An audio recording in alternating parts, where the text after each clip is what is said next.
लोकसभा चुनाव की तारीखों के ऐलान से पहले बीजेपी को लगा झटका।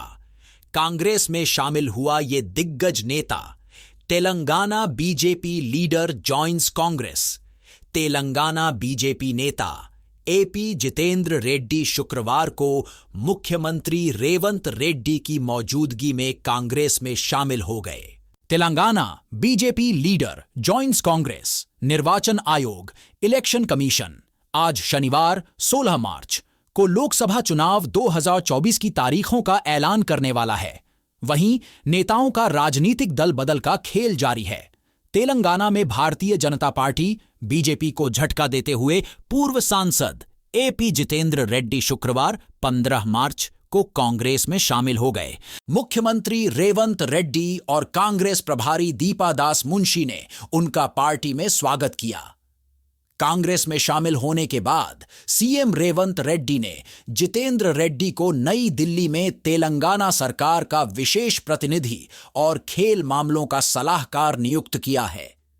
इस बात की जानकारी मुख्यमंत्री कार्यालय की ओर से दी गई।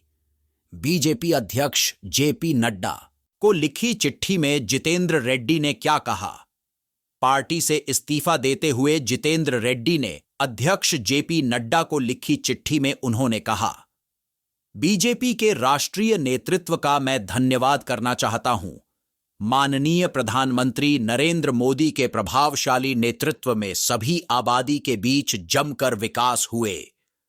गृह मंत्री अमित शाह ने वैश्विक चुनौतियों के बीच हमारे देश को सुरक्षित रखा हुआ है और मैं पूरे नेतृत्व का आभार व्यक्त करना चाहता हूं। उन्होंने आगे कहा, मुझे नेशनल एग्जीक्यूटिव सदस्य बनाकर पार्टी ने मेरे ऊपर जो विश्वास जताया उसका मैंने पूरी जिम्मेदारी से निर्वहन किया।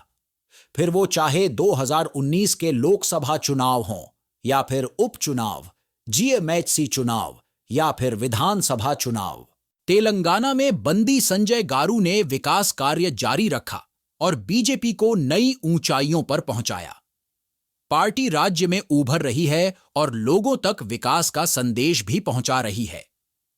जितेंद्र रेड्डी ने क्यों दिया इस्तीफा?